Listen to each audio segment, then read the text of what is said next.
นิดเม็ดนิดเม็ดต่อบาท ครัวค่า คือว่าจ้า แนวโปรด เป็นมะขามคั่ว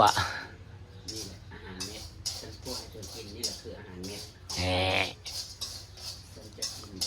ไม่เอาหนา อาหารเม็ดมะขามจ้า ของหมักได้ล่ะ มะขามนี่กินได้ทั้งเนื้อเนาะกินได้ทั้งเม็ดจ้า แม่น บ่ได้ลูกด้วยจ้าคนลาวกิน แม่นะ คนลาวกินเม็ดมะขามไม่ลูกนะคะ แนวแสบได้ล่ะ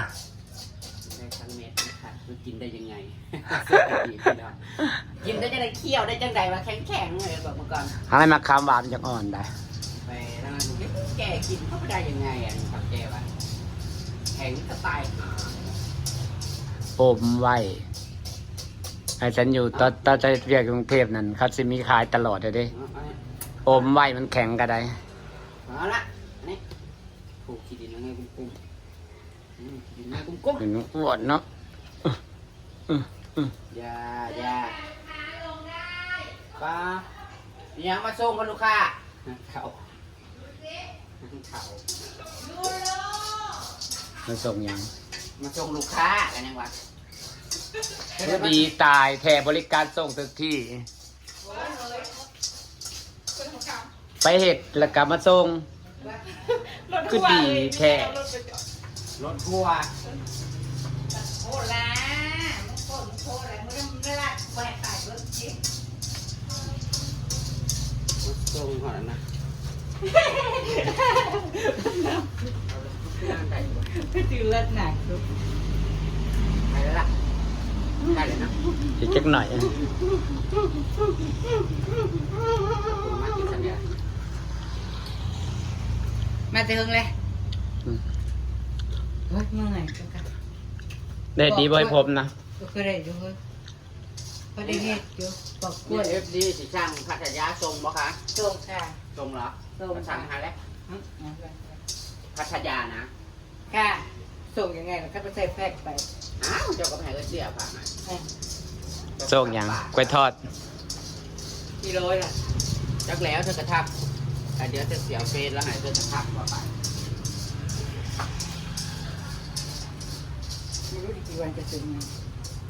เล่นผมที่บ้านแต่นอนไปนอนมาเลยเห็นกล้วยฮะ เตะไปยังว่าเตะยังอยากเห็ดกล้วยเนบหากจะเห็ดกล้วยเนบไปไหนอยากได้ตู้อบหาเงินซื้อตู้อบก่อนไปว่าตื่นมาเอาไก่เห็ดกล้วยคำมาแล้วเห็ดมือละจัก2-3ตู้อบ คือได้กินเขารู้ว่าชายคน ทั้ นั้ ง น ลูกค้าทั้งลูกค้าทั้งกล้วยทั้งลูกค้าทั้งเห็ดผม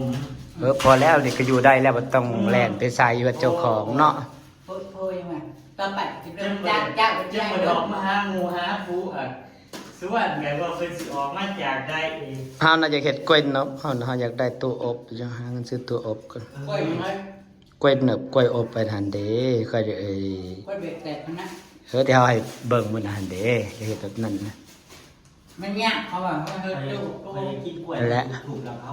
ใส่น้ำเสื่อมนะ กล้วยเบ็ดแตก นั่นแหละแถวว้าวเฮาเสร็จตอนนั้นเฮานะ เขาใจน้ำ อย่า เป็ เห็ น ดเป็นหร น้ำ อ อบเนาะ อย่าเห็ดเป็นหรอเอาเห็ดอาจจะหงไปเอาลงยูทูบเอาลงที่พระชร ธุรกิจเป็นเจ้าของก็ดีแล้วบ่ต้องไปใส่เนาะ อันนี้เลยบอก เพื่อเจ้าของสบายใจ บอกว่าให้ผมมันให้ติดป้าย ให้มันร้องแต่ข่าวของผู้เนี่ยข่าวเพียนป่า เขาจะได้รู้ปุ๊บบทติดป้ายได้คืออะไร พอติดกับแม่หอดปลูกบ้านใหม่ผมยังไม่ได้เลยนี่นะ เอาเล็บเจียวตาเล็บเจียว ขาดคนที่ดูเลย เขาขาดประจำแต่ถ้าเปิดจะกินดิ มัน เขาเลยนะจ้างว่าแต่ถ้าเปิดค่าคุณจ้างเขาไหมดีมือผมเป็นธรรมดาด้วยพี่ไอ้เด้อแต่ชาเรื่องลื่นนะคะ ถ้าแม่มีใหม่ต่อคือที่บอก ต่ออยู่หน้าบ้านนะเนาะ หาเงินกันที่เฮ็ดโจกันมันนี่ใช้กระตุ้นกระตุ้นตัวตีนะคืออยู่ แม่นอยู่ หาเงินกันเวลาเผาเลยไปใช้เลยกินเผาบ้านก็บ้าน แม่นก็หาซื้อเล็บเจียวเฮ็ดเล็บ เอาเล็กเลยแตกถึงแบบ เฮ็ดเล็บเจียวเฮ็ดเล็บเจียว ท ฉันบ่ให้บนมือฉันทำเวลาฉันเก่งมันจะสั่น มือแล้ววันนี้แล้วถ่ายคลิปนะคลิป มือฉันตัวนี้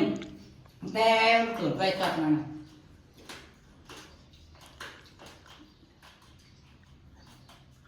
เขาก็เป็นในคลิป เวลาเก่งๆเนี่ยมันจะสั่นเลยก็ไม่ได้สั่นแห้งหรอกแต่ว่ามัน แต่มันมื้อละ100 200ก็อยู่ได้แล้วพอเราไปพุ่นวายกับไผ ว่านี่ก็ได้100 กว่าบาทเมื่อวานค่ะ มันก็ได้300 กว่าบาท เขาบอกเขายังบอกผู้เอ๋ว่ามันมีหันเด็ดผมนะหัน พอได้อยู่เว้ยพอได้กิน แม่นพอดี ที่ กว่า ว่า แหละ ใส่ยูทูบบ่ได้ทุกมื้อฉันน่ะ คือกันนั่นแหละได้กว่าแล่นถ่ายคลิปประจักษ์ อืม อันนี้ก็ว่าสิเลี้ยงปลามาก็สิบ่ไปใส่แล้ว ได้สิค่าน้ำมันก็เฮ้ย แม่นคือกัน ได้สิค่า อันนี้ก็ลง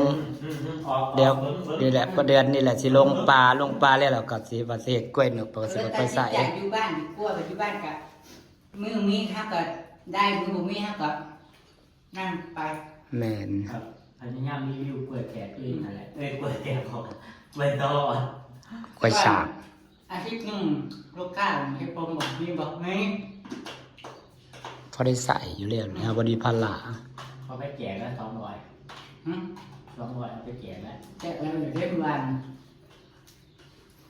ทำพอกันครับแจกนั่นแล้วก็ลงไปอะไรว่าถึงมาเนาะหัดตะวันมาอบไอ้นะ คิดว่ามันล่ามากมาก ตึกไปหาอะไรบ่ ยัง อันนนว่าเดือนน่ะอาสิลงปลาเพิ่มเฮาสิซื้อตู้อบเผ็ดกล้วยให้สิบ่ไปใส่ หักเลยในตู้อบ เขาเบิ่งรีบเบิ่งสมมุติเขาหมักเกิดจะมากกับเห็ด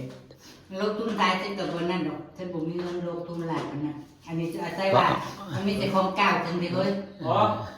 ไอ้ว่าใดนี่ก็พันมื้อใด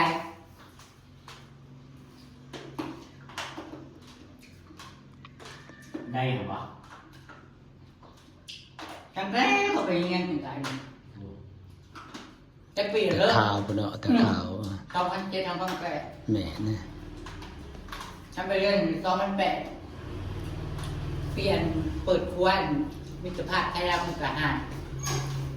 ปีนั้นเลยฉันไปเรียน คือไปอยู่สวรรค์เพิ่นว่า 2008ปีนี้2006บอกเว้ย อืม นั่นบอก โทษเนาะ สักปีละเฮ้ย นับบ่ถ้วน แต่ในทั้งสี่ 2008 ถูก 2006 มื้อนี้มันนั่งเมามอยจ้าสามเสี่ยว